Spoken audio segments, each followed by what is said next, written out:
J'avoue que quand j'ai été appelé par le directeur du CFOPAFOP, pardon, pour intervenir sur le système national d'intégrité, c'était pas du tout facile parce que en face des cadres de l'administration publique qui sont justement en présence des faits réels, des faits de corruption à chaque fois dans l'exercice de leurs fonctions, je me suis dit, c'est à ma place, ce serait vous de préférence qui devrait me parler de ce concept.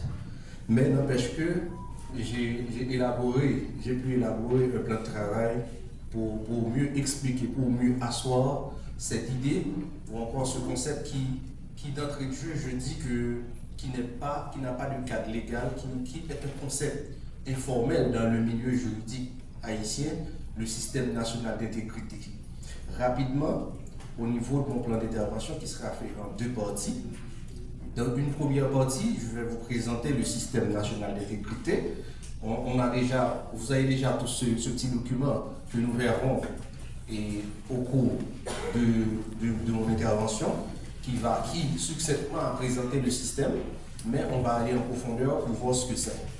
Ensuite, au niveau de cette première partie, nous allons, dans un grand A, présenter étudier le rôle du système national d'intégrité, qui, justement, il y a trois rôles essentiels, qui est d'abord le respect de l'état de droit, le respect des droits humains et également la réduction de la corruption, qui est l'élément essentiel de ce qu'on fait aujourd'hui.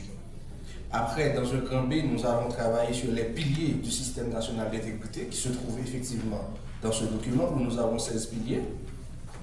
Dans un grand B, dans une deuxième partie, nous allons parler des mesures pour réduire les risques de corruption au niveau de l'administration publique. D'abord, nous allons voir les actions de l'État haïtien et dans un grand A sur la lutte contre la corruption, avec d'abord la création de diverses institutions luttant contre la corruption.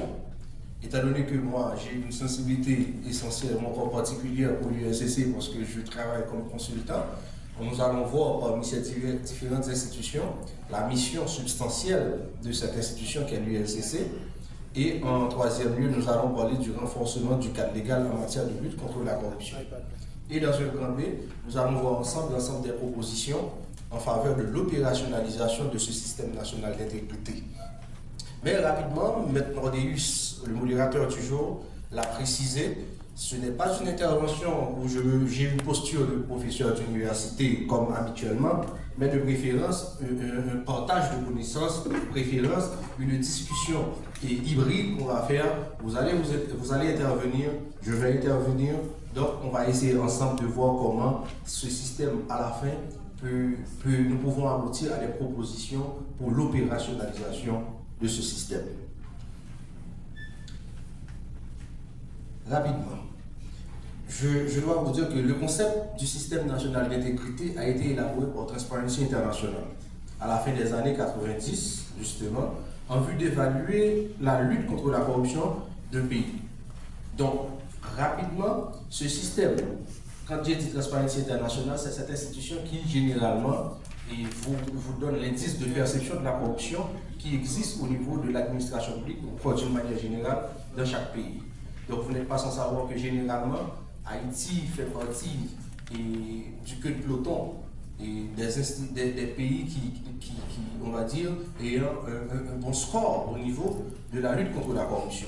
Ce système, justement, est représenté comme un temple grec surmonté de trois, qui représente l'intégrité. Malheureusement, il n'y a pas de PowerPoint pour vous montrer, mais je crois que dans le document, il n'y a pas ça dans le document non plus, ok, qui représente l'intégrité de la nation, est soutenu par une série de piliers interdépendants, c'est-à-dire la faiblesse des uns peut constituer une charge additionnelle pour les autres.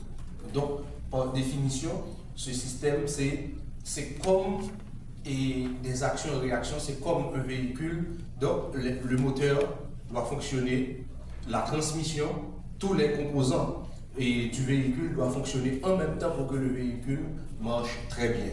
Donc, en gros, c'est ça le système. Et ce système a pour rôle, on va dire, c'est d'interagir dans une perspective de contrôle, okay, de veille et de complémentarité pour une lutte efficace contre la corruption. Donc, pour que ce système tienne, il faut que chaque pilier respecte les règles de base, les principes généraux dans 3 domaines. D'abord, l'intégrité se manifeste par le respect de l'état de droit, le respect des droits humains et la réduction de la corruption. Comme je l'avais précisé, au niveau du respect de l'état du droit, je ne vais pas faire un cours magistral concernant la définition de l'état et faire une approche sur l'état du droit. Je veux rapidement et succinctement expliquer que ce concept a été élaboré par des auteurs allemands comme Carré de Malberg ou encore l'Autrichien Hans Kelsen, qui avait précisé que pour que la démocratie fonctionne, il faut que l'État respecte ses propres règles. Il faut que l'État respecte ses propres principes. Donc, pour qu'il y ait un État qui fonctionne bien, il faut le respect des règles de l'État de droit. L'État doit se soumettre aux principes juridiques, même lorsqu'il c'est lui qui, on va dire, a pris l'ensemble de ces règles. Donc, pour mieux théoriser, on va dire que l'État, comme toute personne juridique, doit respecter la légalité, bien qu'il soit à l'origine. Je vais essayer de m'exprimer dans les 2 langues pour mieux comprendre. Je voulais dire que ça, pour le système national d'intégrité à fonctionner, il y a 3 domaines d'intervention qui doivent respecter la donne. Il y a respect état de droit, il y a respect des droits humains et puis réduction corruption. Maintenant, respect état de droit, c'est qui s'allie, c'est que même règle l'État prend, l'État doit respecter. Même principe que l'État évoquait, l'État doit respecter.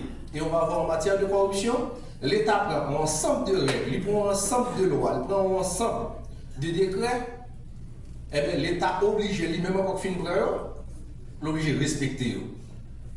Donc, à partir de ce moment, nous dit qu'il y a un facteur qui est important pour le système de fonctionner, il faut qu'il y ait un respect de l'état du droit. C'est des administrateurs, des directeurs, nous connaissons que, une fois, on a passé marché dans l'état. Donc, nous ne pas arrêter nous juste passer marché à 11 ans minutes. Nous ne pas arrêter nous juste passer marché parce que nous avons fait telle responsable telle entreprise ou telle entreprise. Donc, nous avons regardé comme administrateur, comme comptable, comme directeur, nous regardons, s'il dépasse cela, nous regardons, nous faisons appel d'offres. Donc, c'est règle l'État que nous n'avons pas appliqué nous-mêmes. Même surtout, si nous ne pas respecter le silence de cela, nous allons dans la règle des 3 pour format. Donc, nous ne pas arrêter délibérément, nous choisissons pour nous. Nous disons, nous choisissons ça. Ok? Donc, c'est pour vous dire que l'État a pris des principes, a mis les règles, donc nous-mêmes, qui ça nous fait comme l'État, nous respecter ça. Donc, c'est le premier principe dans le système national d'intégrité à respecter. Le second domaine, c'est le respect des droits humains. Donc, il y a un facteur qui fait que la corruption, on va dire, épanouie. En ce sens, c'est parce que justement, il n'y a pas le respect des règles de droits humains. Et qui ça, les règles de droits humains? Donc, la véritable signification du concept des droits de l'homme a été demeure encore aujourd'hui la protection de l'individu contre l'État. D'où la considération de l'inhérente dignité de la personne humaine. Donc, c'est un ensemble de droits qui est inaliénable pour gagner. Droit à la vie, droit à la sécurité, droit à la religion, droit à l'éducation, et que c'est l'État même qui est responsable pour implémenter droit ça au niveau de la vie sociale. Donc, si l'État n'a pas respecté les droits humains, ou pas dans un système national d'intégrité qui a bien fonctionné. Parce que justement, dès que pas de droit ça qui est respecté pour la majorité de la population, pour l'ensemble de la population, là, le système va commencer à fonctionner. Ça veut dire commencer à avoir des déséquilibres dans le système. Et le troisième domaine, c'est la réduction de la corruption. C'est justement pour cette raison qu'on est là aujourd'hui. Je vais laisser cette partie pour développer encore mieux dans la seconde partie. Maintenant, au niveau du grand B, où l'on parle des piliers du système national d'intégrité. Là, nous allons dans ce petit document pour voir l'ensemble des piliers du système national d'intégrité et on va voir chaque institution, ce qu'il fait comme travail et comment chaque institution peut aider dans l'équilibre de ce système national d'intégrité.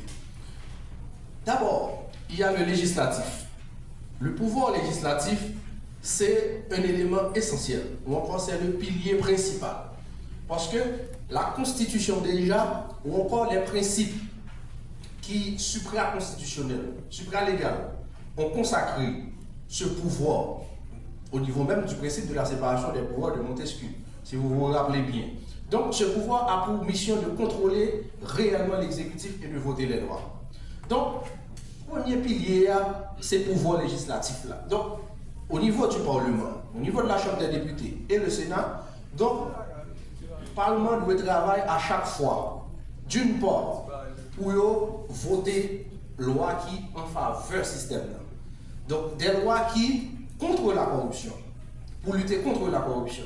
Des lois également qui pour bien-être toute population qui est liée à fonctionnement du système national d'intégrité.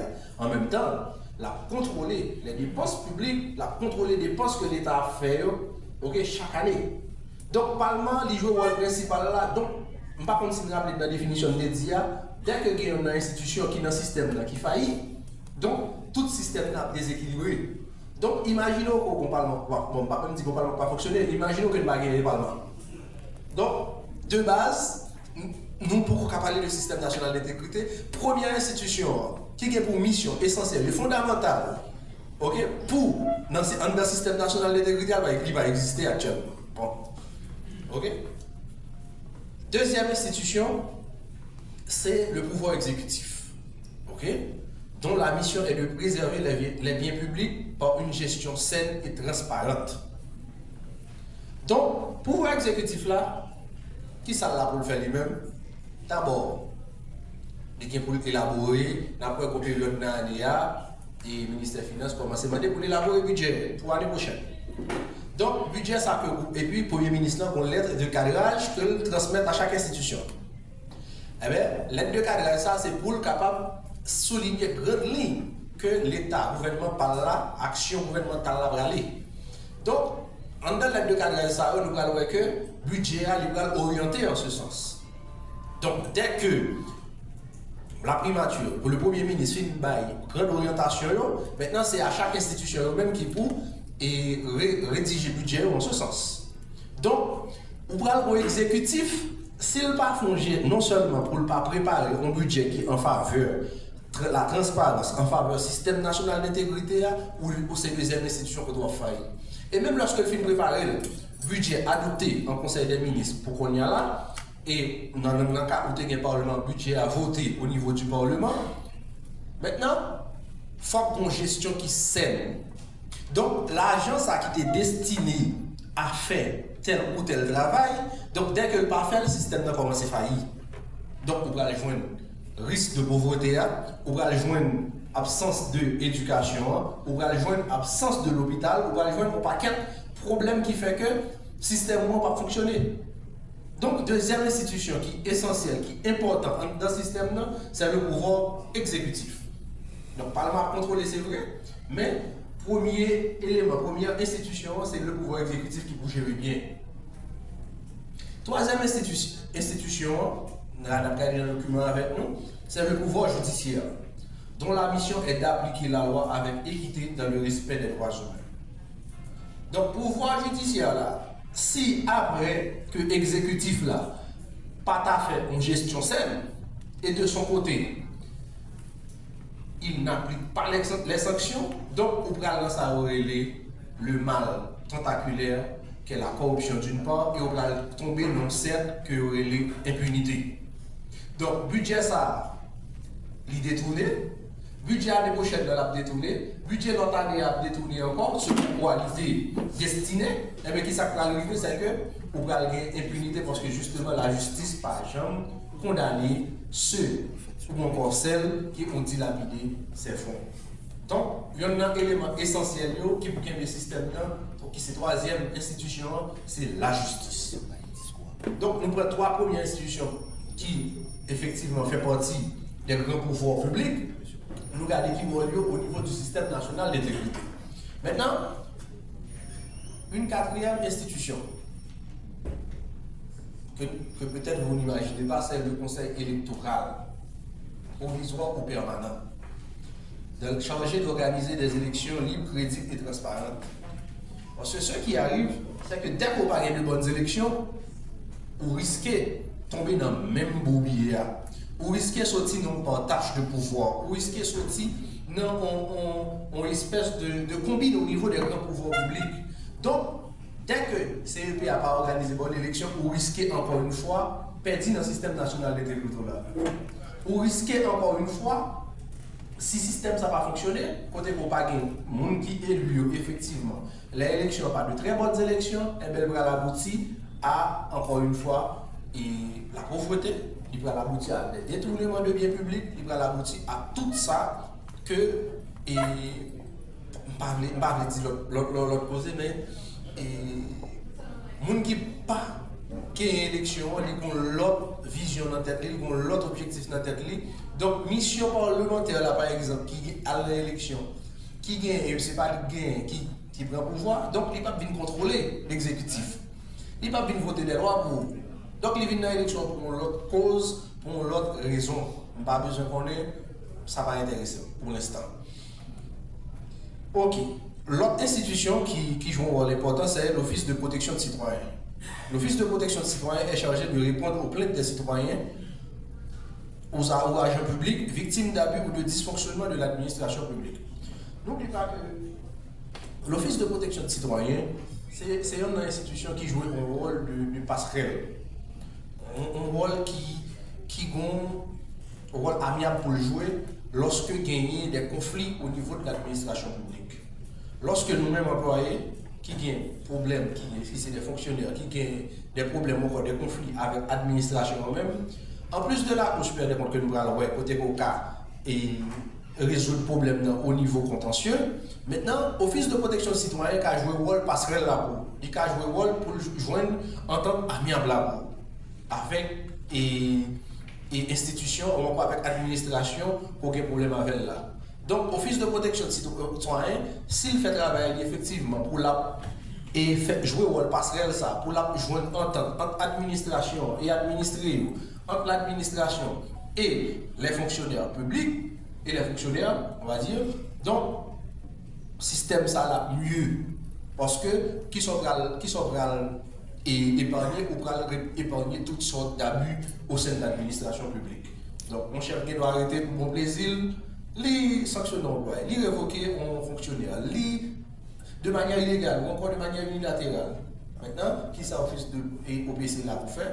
Il a pour le garder pour le est-ce que le gars joint en tant qu'amiable ça pour nous? Ok? Entre nous-mêmes, qui mal révoqué, selon nous-mêmes bien entendu, et administration.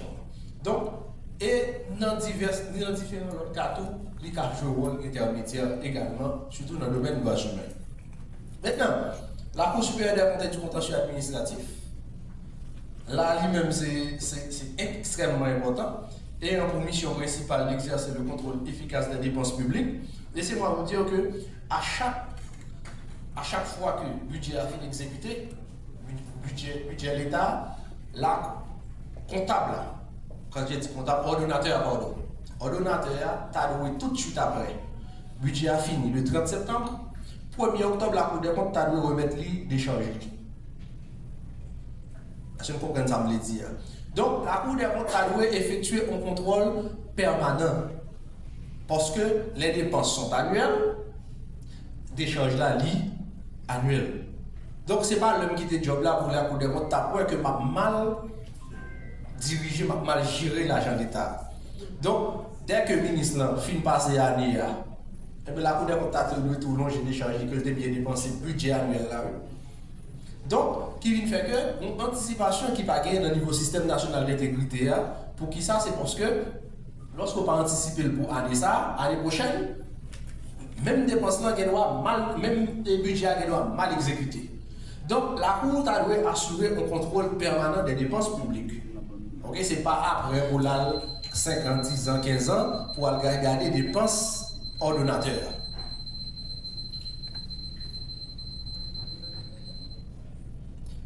Septième institution qui est dans le système, c'est les organes de contrôle de l'administration centrale de l'État, à savoir l'URCC, la CNMP, l'IGF, l'OMRH, l'UCREF. On va revenir après, parce qu'au niveau de notre deuxième partie de l'exposé, se trouvent les actions et de lutte contre la corruption, particulièrement la création d'institutions de contrôle.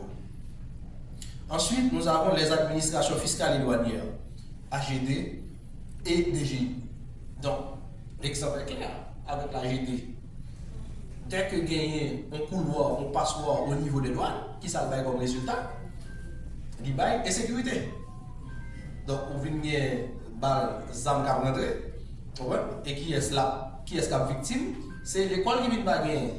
C'est fonctionnement entreprise qui vient pas faire bien.